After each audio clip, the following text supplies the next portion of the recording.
Hey everybody, I'm Ash. I work at the Faulkner County Library, which is probably where you've seen me around.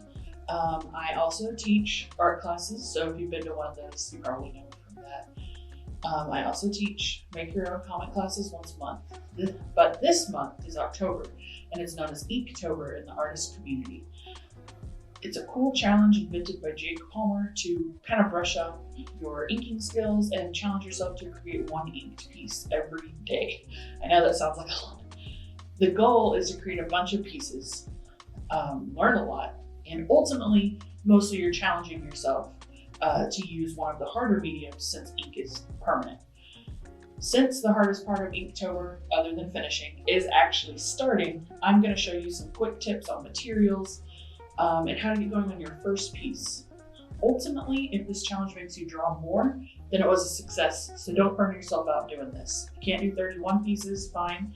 Can't do 10, fine. You do 5, great. So we'll get going.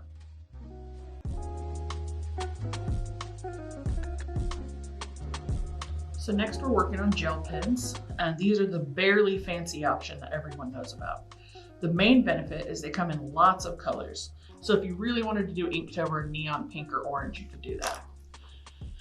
Or you could even get a sparkly pen or a white pen on black paper for a really dramatic look. As you can see, this gel pen is pink and it's still 100% popping up on this black background.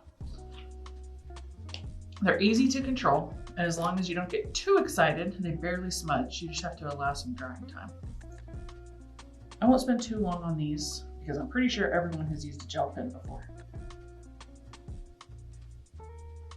I will say, if you want to sketch beforehand like I have done here, it can be a kind of tricky option because you have to make sure that it's 100% dry before you start erasing, or else it can smudge really badly. And just doing the touch test, like touching it and raising your fingers to see if there's any ink on it, won't always work. So you definitely have to ensure there's some drying time. So this is a really inexpensive gel pen. Honestly, I think I just found this somewhere and kept it, but they're definitely only a few dollars. And this is a more expensive gel pen, but it does the exact same thing. You can barely tell a difference between those lines. Because with gel pens, if you're paying more, you're probably not getting that much more out of it. So it's another good cost-effective option if you don't already have them just around your house. A version of these that lots of artists like to use are done by Pilot, and you can see them in the office section of any store, really. Anywhere that sells office supplies will sell gel pens.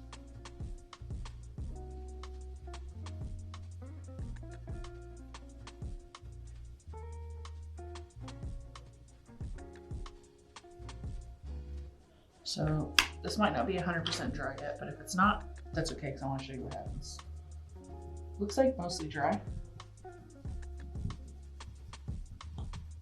Looks like we were good. So that's part of why you might want to sketch beforehand, because you can come up with much cleaner lines if you do that. You will end up with way more eraser shavings than this though, because I have a professional eraser. This month, the library is actually going to be hosting draw meets for ages 10 and up, which is basically where artists get together and draw and offer support to each other. And for those of you who are going to be trying the Inktober challenge, that's going to be an awesome way to keep up. Join us on Tuesdays at the library from 4 to 7 if you're going to take part, and we can support each other. We're also going to be hosting a drawing challenge and have our own themes, which are right here. From the 1st to the 6th, you see we have Haunted House, 7th through 13th, Fantasy Familiar, 14th through 19th, Creepy Candy, 20th through 25th, Mysterious Monster. I have a little Mothman here because I love him.